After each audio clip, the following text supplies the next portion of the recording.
everybody, welcome back inside another exciting episode of the Stash Report from the Stash Project. Today is January 13th, 2020, our first Stash Report of the year. So, looking forward to having another great year of informing you guys what to expect in your model kit lives here on the automotive side of things. We have some kit releases this week, couple few things here domestically, couple few things overseas. We got kit announcements as we got the Hasegawa kits for the month of March. We have the Revell 2020. Now this will be Revell of Germany specific 2020 kit announcements that they do every year January 1st. And then we lead off today with our favorite topic du jour being the Revell here in the United States. I don't understand why I'm having to have this conversation again, but hey, it's a new year, new you. The last, 3 to 5 days, I have seen a rampant amount of speculation online about the various, can't say death necessarily, but just exaggerated dying off of the U.S. division of Revell. It seems like the hobby has temporarily lost its mind, pretended like the last 2 years have not actually occurred, and are operating on some sort of semblance of the fact that they're all trapped in April of 2018. I have seen people suggest that Revell should close and sell all of its tooling to round 2 because they're quote-unquote not doing anything. Yeah, guys, I mean, seriously, it's a brand new year. What are we doing?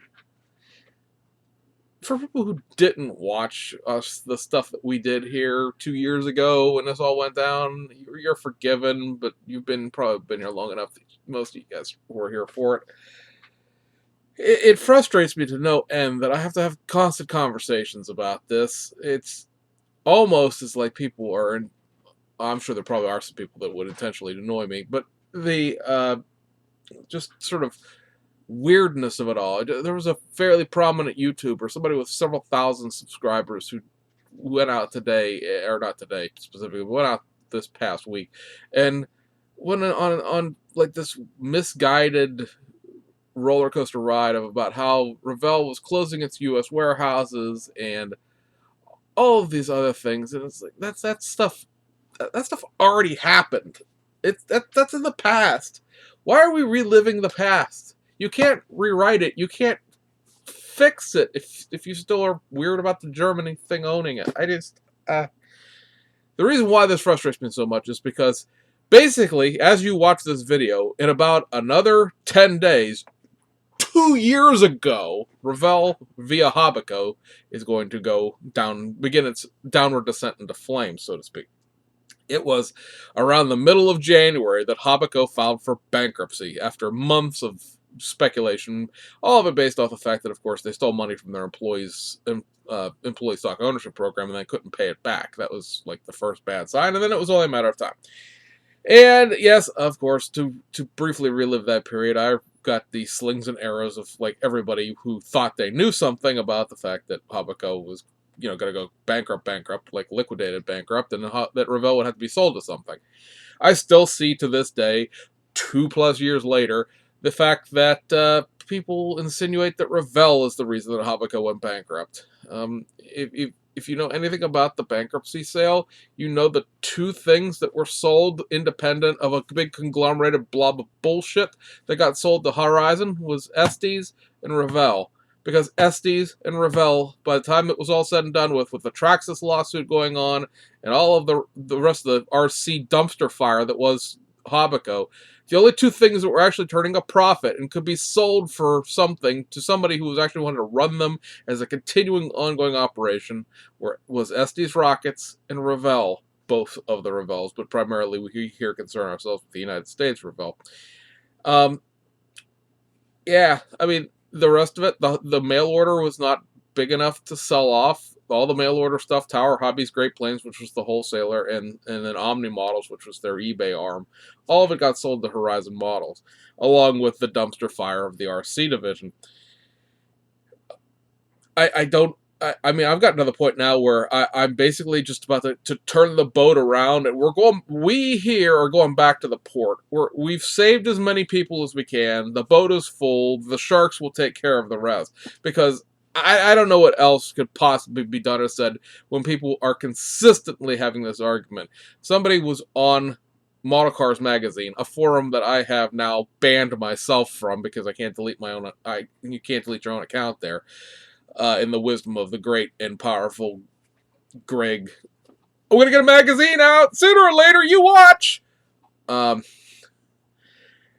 because if you could delete your own account, then that would make their total number of account holders lower because people would have done that by now. If anybody ever wants to, they actually took the functionality away. But years ago, when you could actually search for membership, you would find that more than half of the total members of that forum were ghost accounts, meaning they had 0 posts, and then only about maybe 500 people are actually active there at any given time. But biggest forum ever.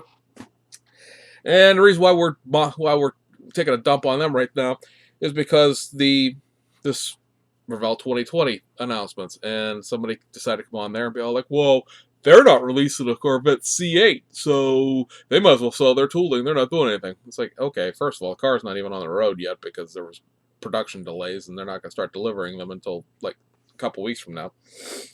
But anybody who has anybody who was here long enough to remember this, remember GM and Revell had a falling out, basically over the licensing department, and GM would not provide Revell with the factory data for the C7. And so Revell had to go to a car dealership in Chicago and measure the car the old-fashioned way. And that is what we got as far as the build and play and the pre-paint, and then the unpainted pre-paint simplified glue kit. And then, of course, the C7R, that's more or less has to be measured from the race car, which is Pratt & Miller. And they've had a relationship with Pratt & Miller for years now because they've done the Corvette race cars all the way back to the C5. Well, there's like 2 things to consider. I see a lot of people. I belong to one or 2 Facebook groups at this point, and one of them is a GT racing forum. And a lot of people on there are like, why don't we have a C8R? Why don't we have a C8R? Well, first of all, the C8R hasn't been on the track yet, other than the roar before the 24 practices. But Pratt Miller has a few things to do right now, prepping for the 24 Hours of Daytona and the IMSA season as a whole, to let Revell crawl all over their garages right now. Maybe let Sebring go by, and then we'll see what happens. Maybe Corvette C8R should, I don't know, win a race or place high first before we commit, $250,000 to tooling for that, just because. The C8R is the C8 rather itself. If they have to go the old-fashioned way and measure one at a car dealership, they have to wait until there is one at a car dealership, because of course the first several truckloads at any car dealership are already pre-sold. Those are people who are waiting on their cars. They're not, unless they happen to be the biggest Revell fan in the face of the planet, they're not going to sit there and let their car be held for a couple of weeks while Revell sticks little sticky 3D dots all over it and scans the car. So, assuming they would even scan the car, assuming they don't measure it the old-fashioned way. So this whole thing was ludicrous if you knew the single slightest bit of Revell history or had any idea how you make model kits in the first place. And I understand that not everybody cares. I understand that there's a whole bunch of people right now fast-forwarding through this going, oh my God, will you shut up? But I'm not gonna. And it's just, I have this thought in my head that I should do a video called why the business of the hobby should be your business, because I understand that like some people just want to walk into Hobby Lobby or wherever and be like, oh shit, model kits, and buy whatever. But for the rest of us, maybe that little bit of knowledge would help. I don't know. It's just like I said, I understand that not everybody cares about how sausage is made, so to speak. They just want to go to the store and buy it. And it's just very, very frustrating when people say stupid things that if they would spend, any amount of time just focusing for half a second on information rather than just regurgitating shit they've read on Facebook, that, things would go a lot better. The frustrating thing is this whole, they shut down the Revell warehouse. Guys, Revell, as it stood under Hobbyco, didn't have a warehouse. They had a building in Elk Grove Village that they leased, right? And Same thing goes with the Habaco warehouse out in Reno. It was leased warehouse space, and along with all of the Champagne warehouses and stuff like that. It's like Habaco isn't this giant real estate conglomerate. They leased spaces, they needed it, and so when they closed warehouses, they just didn't renew leases, and they just emptied places out and went on their way. It's sort of the same thing I see all the well, the German division guys fired all the employees in the U.S. and now nothing's going to happen. Well, Blitz didn't fire anybody. They bought the trademarks and trade dress, which is like the logos and the words, right? General Motors is a trademark. The little GM blue logo is a trade dress. They bought all that stuff.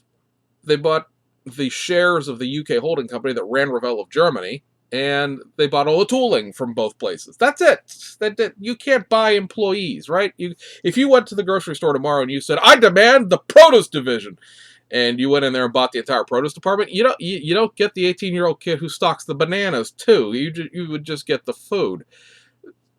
Same principle. You can't buy people, and the people didn't work for Blitz. They worked for Habaco, and Habaco at that point didn't exist, and so those people lost their jobs. It sucks for everybody at Revell, along with the several hundred people of people at Habaco in general.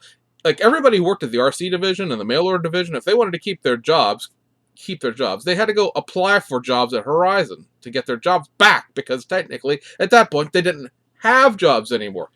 I don't understand why that's so hard to understand. If your company goes out of business and somebody buys your company, that doesn't necessarily mean that you get a new job with that new company, because the company that you actually work for doesn't exist anymore. Ask anybody who works at Celadon Trucking Services. You may recognize that name because about a week and a half before Christmas, they closed their doors abruptly. I used to work there a lot. Okay, I actually worked there as of recently as April of last year. Basically, 6 months before they went out of business. Working there, you kind of knew that was a possibility. It just was, because of a bunch of fraud that was committed like 3 years ago. But when that company, when Celadon closed on December 16th, they took down 24 affiliated companies with them, including the Mexican trucking division, the Canadian trucking division. The only thing that was sold separately was a company called Taylor Express down in Hope Mills, North Carolina. And that's because it was the only thing that was turning any profit, enough of a profit rather, that it was worth being sold by itself. Everything else, all the buildings, all the real estate, all the trucks, trailers, and everything else that Celadon owns, a lot of the stuff was leased, so they didn't own it in the first place. But other stuff they did own is all going to get auctioned off, and that's it. Celadon doesn't exist anymore, which really sucks for me, because one of the things about working there was you always got your employee number back, and now my employee number means absolutely bupkis nothing, because I can never reuse that number, because it doesn't exist anymore, because the company's out of business. Is it the current Celadon management that caused everybody not to have jobs? Ultimately, they were the ones to file for bankruptcy, but like I said, the crap happened 3 years ago, and there was just no way to save the company after that. They tried, but ultimately they failed. So that's just, that's kind of business. It sucks for everybody, but if some company were to sweep in and buy all of the Celadon stuff, the drivers wouldn't just instantaneously get their jobs back, because the company they work for doesn't exist anymore. So Blitz didn't do nothing to nobody. Let's please stop that. I know. The Germans were once something that, they bombed Pearl Harbor, but I'm on a roll. Just let it go. And if you appreciate the joke, like this video. Anyway, it's mind-numbing. It's frustrating. I don't even know how long this has been, because I could see measurements of data rather than time, but I can't. I just can't. I've gotten to the point now where I just don't care anymore, which is a sad place to be when you're in an information and news channel type of thing. It's just like, I'm tired of fighting about this. It's ridiculous. Revell has had a U.S. division since the end of 2018. Because remember, right around, right before Christmas, right around Christmas, we got the 57 Ford Gasser, we got the 68 Chevelle, we've got, the modified Sprint car, and then we got a bunch of reissues of stuff here and there, the modified reissue of the 69 Mustang. And I understand it's not like dancing in the streets, 5 new tools a year right now, but those things did come out. They do exist. They're not figments of my or anyone else's imagination. I saw you people purchase the crap because you were like, "Oh, Revell USA is back!" all over the "What did I get today" sections. So, if Revell USA is back, but they haven't released some new tool obscurathon thing that you thought was coming, based on something you read on Facebook, on Spotlight Hobbies, or where the bleep ever you get your shitty information from, I don't know what to tell you. I seriously don't. Is it would it be great if the U.S. division would just out like a bunch of stuff and say this stuff is coming? Sure, it would shut the hell a lot of people up, and that would make my life delightful. But we know for a fact that sometime in the first quarter of this year, we're going to get a Rebox version of the new tool Revell of Germany Land Rover, and of course the 29 Ford is coming back. So those two things exist. I mean, we know the Land Rover exists. I literally just showed you one a couple of weeks ago, so that's not like, oh, oh, whoa, they may not rebox that. No, it exists. The box has been printed. It's just a matter of putting them together. And I showed you the legitimate whole box art. It wasn't just like, oh, look, it's a picture of the cover. It was a physical, tangible box of the 29 Ford reissue with the 30 Ford engine and wheels in it. And why are you, not you people, because you guys are here on YouTube are fantastic, but why are you people insisting on fighting about this? Like, do you want them to be dead? Is that the goal here? Do you really seriously want Revell to be dead that bad that 2 years later you're still insisting that they're dead? Because if you are, you're hopelessly just stupid people, and I can't take it anymore. I'm done being nice about it. Every single post I see about Revell being dead, I'm going to start screen capturing it, and it's going to be parts of these videos. It'll be the dumbasses who think Revell is dead this week's section of this programming. Whew. So, hey, how about some Revell Germany news? All right, so we got a list of things from Revell for the 2020 modeling season. And mind you, this is Revell Germany specific. So if you're looking for US kits, you ain't going to find them here. Sorry, move along. There are a number of reissues throughout the entire Revell lineup. There's only actually 3 wholly new tools outside of like kids' toy stuff. They make a 1/32 scale line, and the Revell Jr. thing, which we've seen a few imported here in the United States. I know my local hobby shop has a couple where they're big, clunky, sort of non-scale toys that you screw together with a plastic screwdriver. You take them apart and put them back together again. It's fantastic. But that whole thing, doesn't count as model kits in my mind. So there's really only 3 new tools. 2 of them are in automotive. So, I mean, hey, there's that. And then there's a 1/72 Junkers or Junkers for the Battle of Britain that they're doing. So here in the Zivilis, there's the civilian things. There is going to be a reissue of the Mercedes-Benz 300 SL in 1/12 scale around July of 2020. And that should be the old Renault Revell kit getting a reissue. They're going to reissue the Audi R10 TDI Le Mans car, and it's going to come with what they're legitimately calling a 3D puzzle. My wife finds that fascinating because she calls models in general 3D puzzles. And that's going to have the 3D puzzle is going to be a Le Mans racetrack backdrop for the model kit, and that's supposed to come out around September. I would expect the kit is just a reissue of the Le Mans car. I find it very interesting, of course, after all the Tommy, there's no Le Mans in this Le Mans car thing, that Revell paid enough licensing to not only reissue their Le Mans car, but then put it on a Le Mans background. So there's that. There's going to be a variant, modified reissue of the BMW i8 coming out in June. Now that version is just going to have a different set of wheels in it. It's a set of wheels that if you were at all paying attention to the aftermarket when that kit was initially released like 3 years ago, you probably already have that wheel set from Plamos or Plamos, depending on how you pronounce that. So it's just a different set of wheels. I was hoping when I saw this originally that meant they were going to be doing the i8 Roadster, which would be a significant retool, although it probably just needs some interior pieces and a new top half of the mold. But, hey, it is what it is, right? And what can you do? They're going to be reissuing in what they're calling a Porsche set, the Porsche 918 Spyder and the Porsche Panamera Turbo together, 2 kits in 1 box. That's going to be coming out around July. They're reissuing the Volkswagen Golf GTI with this label called Builder's Choice. Now, from what I've seen of it, it seems to just be like this was a popularly requested reissue, and so we did it, and you guys asked for it, so we're calling it Builder's Choice. It does not appear to necessarily have any like specific newness to it.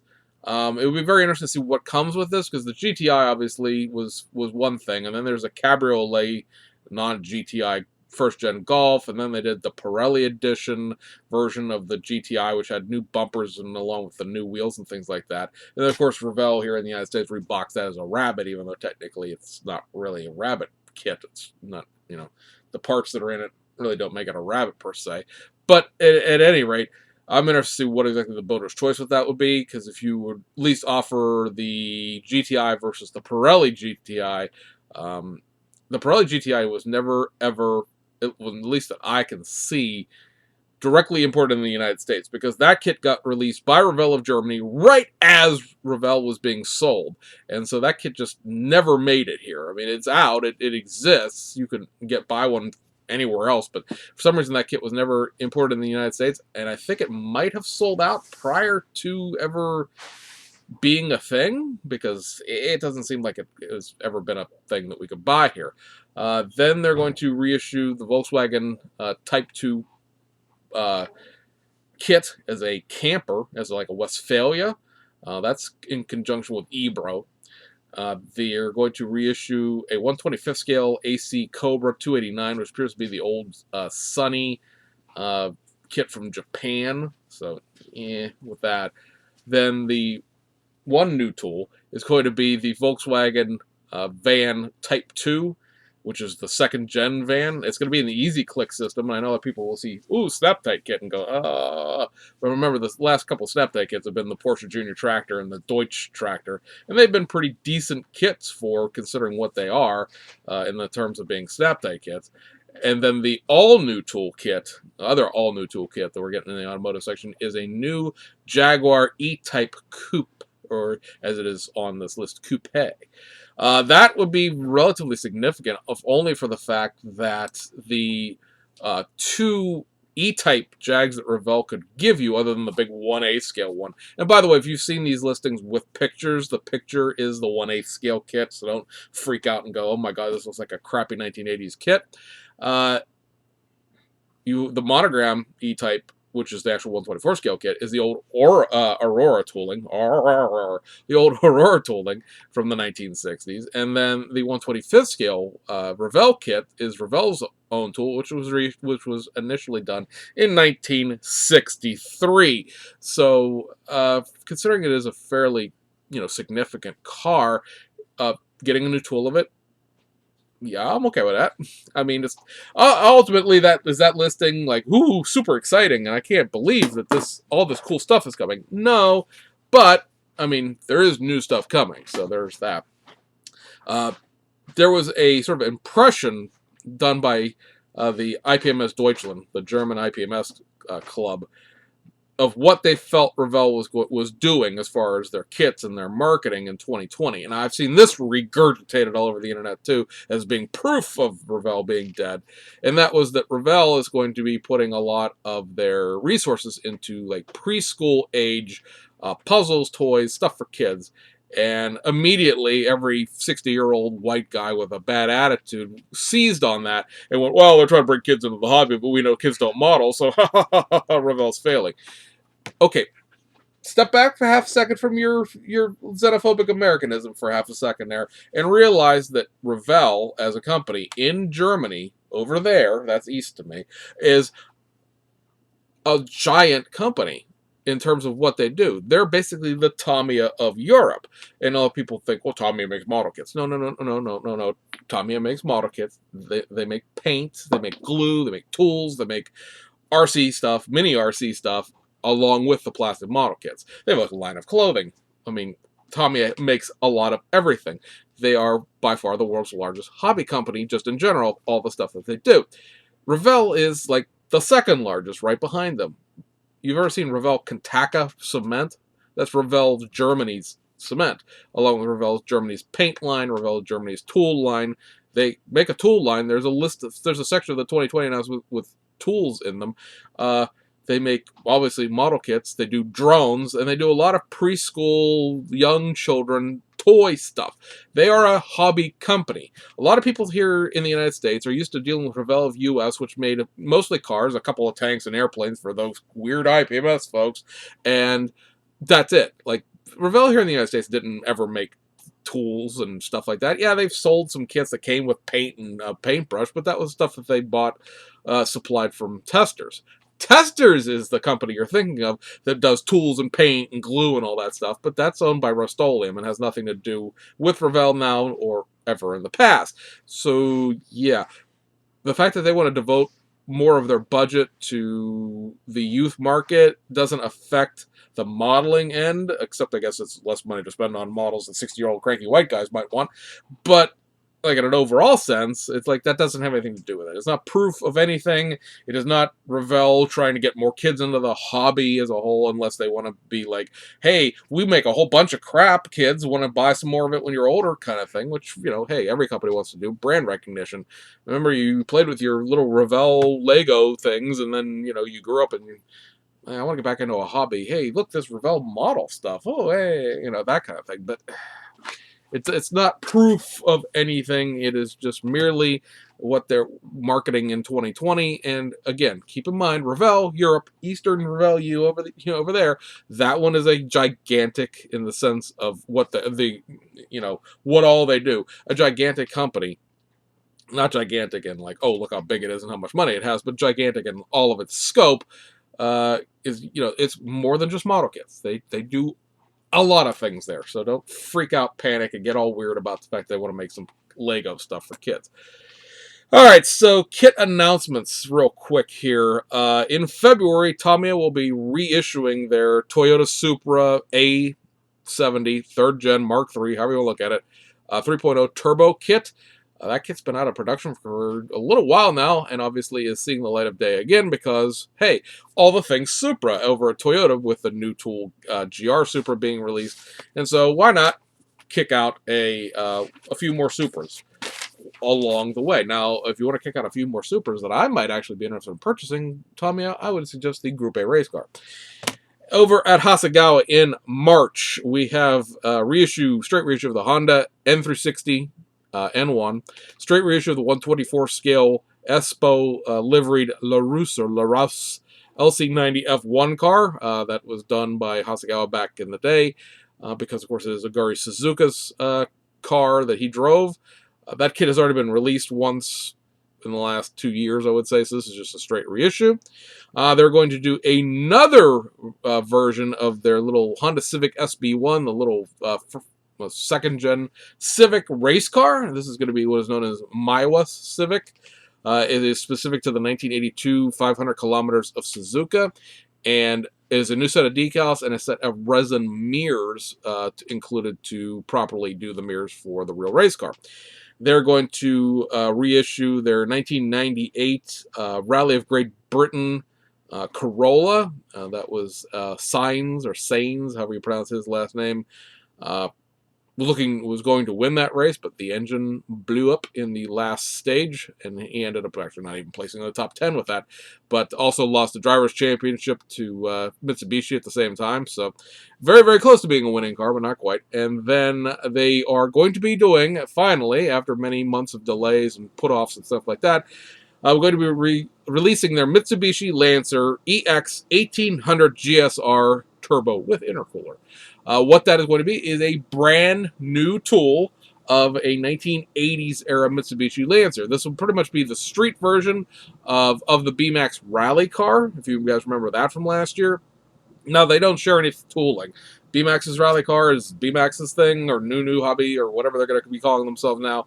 Hasegawa is a completely separate thing. Doesn't share any parts, any pieces, any tooling, anything like that. It's Hasegawa's own thing. They announced it almost the exact same time as the rally car.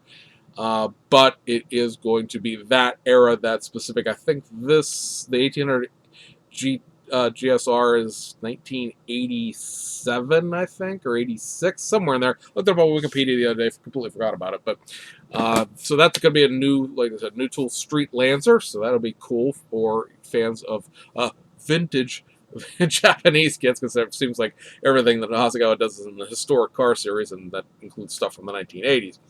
So that'll take us over to the kit releases for this week. And like I said, most of the kits themselves are actually here in the United States on the domestic side of things. So first up, from Savinos Jr., you get this, which is the Jimmy Jr. Johnson Racing Cale Yarborough 1974 Monte Carlo with the Car Care Racing Team livery included in it. I've not seen anybody with the inside of this, but again, I presume the decals are a mild redraw of the Power Slide version of these decals that have existed for about a year and a half now. This will be the last of the Monte Carlos and Oldsmobiles to see a release coming in 20, and well, this was technically a 2019 kit, but it didn't come out until 2020, as they're going to be doing other projects throughout 2020 and don't plan to be releasing any more Monte Carlos or any more Oldsmobiles until 2021. So there is that. Over at round 2, we got their one kit for January. Technically, this was a December kit, but it's out, so it is the 1970 Chevy Impala Fire Chief. I still find it very improbable that anyone, including the Troy, Michigan Fire Department, which is what most of the other fire trucks are based off of, used a top trim level 454. Of course, it wasn't a thing that existed in 1970 anyways. It was one of the gags of the 1970 Impala was the fact that AMT made it before the real car came out, and so technically it's a model of a car that doesn't really exist. Excuse me, but I seriously, again, doubt that any fire chief was using a two-door top-of-the-line car. It wouldn't. It would be a Biscayne or an Impala. More likely it would be a four-door as well. But this, it has, obviously, all of the stuff that you would expect out of your 70 Chevy Impala kit, along with all of the fire chief stuff specifically being retooled or fixed. And then there's a new set of wheels and hubcaps in here that are closer to factory stock. There were a set of sort of baby moon hubcaps that look kind of factory stock in this kit originally, but they were not, technically speaking, actually GM logoed hubcaps. These ones are. So that is out there for people who are interested. And then the other two kits we have for this week, actually came out last week, but we didn't do a show last week, are the Mobius releases of the 1965 and 1966 Ford style side pickups. So your style side pickup is the 1965, the long bed. Pretty much everything here, parts-wise, is going to be what you've already seen in the step-side bed and the utility bed. Of course, the bed itself being the new thing that's in these kits, the style-side bed, finishing off that. Both of these kits have the 352 V8 in them, so it is nice to see that you aren't sort of pigeonholed into having an inline six in all the short beds and a V8 in all the long beds. And if you want to, do anything, you have to start taking model kits apart. The 66 is your short bed. It is a Model King release, so limited edition of several thousand pieces.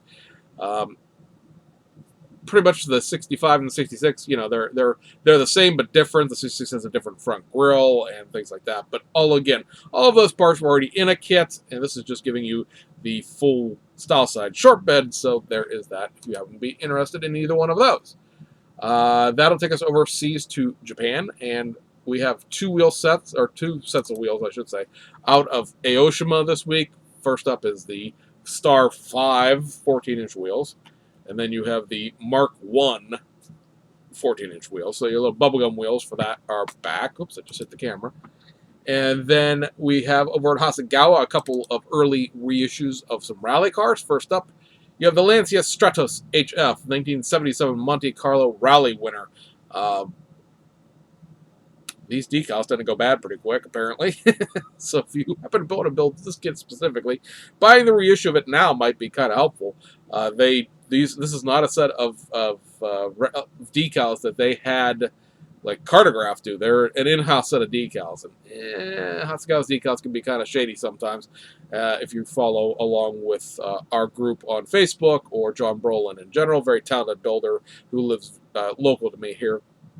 He had a heck of a time with an original set of these decals building this Monte Carlo kit. So if you happen to be interested in that, my suggestion would be buy the newest one, like the one that just came out this week, rather than, I could buy an old one for less. Yeah, you could, but you may not be able to build it, at least not in terms of the decals.